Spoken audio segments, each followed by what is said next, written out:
అందరికీ నమస్కారం అండి. నాకు లైఫ్ ఇచ్చిన ముగ్గురు ఇక్కడే ఉన్నారు.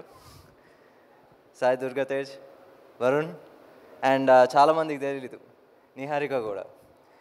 సో అప్పటికి ఇంకా అరౌండ్ 10 ఇయర్స్ బ్యాక్, అప్పటికి ఇంకా యూట్యూబ్ ఇంకా 3Gలో అందరి దగ్గర స్మార్ట్ ఫోన్లు లేని రోజుల్లో ఈ ఓటీటీలు ఏమీ లేవు. అప్పుడు షీ డిడ్ దిస్ ఎక్స్పెరిమెంట్, ముద్దుపప్పు ఓకే.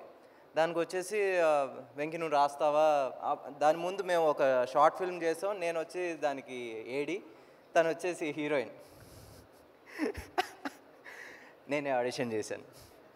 సో వచ్చేసి అప్పుడు అడిగింది రాస్తావా అంటే యా నేను రాస్తాను అన్నాను. అప్పుడు అలాగా నేను ఫస్ట్ టైం ఒక వెబ్ సిరీస్కి నేను రాయటం జరిగింది.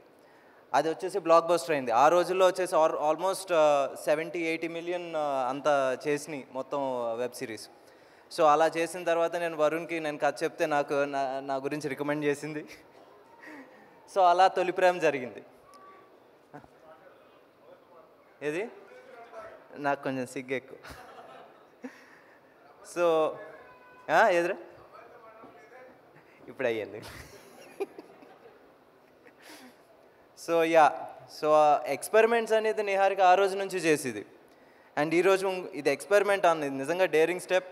ఒక ప్రొడ్యూసర్గా వచ్చేసి ఇంత బడ్జెట్తో ఇంతమందిని లాంచ్ చేయటం. అండ్ ఇందాక ఎవరో చెప్పారు కంఫర్ట్ లెవెల్స్ కూడా మాకు ఏంటి కొత్త వాళ్ళకి కాబట్టి తక్కువగా చూడటం అనేది ఎప్పుడు జరగలేదన్న. నిజంగా హ్యాట్స్ ఆఫ్ నిహారిక. ఎందుకంటే నాకు తెలుసు ఈవెన్ పెద్ద సినిమాలు చేస్తున్నప్పుడు కూడా వీళ్ళకి ఇది ఎందుకు చాలే అనుకుంటూ చూస్తారు. నిజంగా అది నువ్వు చేయకపోవటం యాజ్ అ ప్రొడ్యూసర్ నిజంగా హ్యాట్స్ ఆఫ్. అండ్ ఫనీ గారు నిజంగా thank you sir. And Ramesh sir నిజంగా సార్, ఎందుకంటే ఆర్టిస్టులను బాగా చూసుకుంటే చాలా అంటారు. నిజంగా సినిమా బాగా వస్తుంది. ఇక్కడ అందరూ there are so many happy faces here.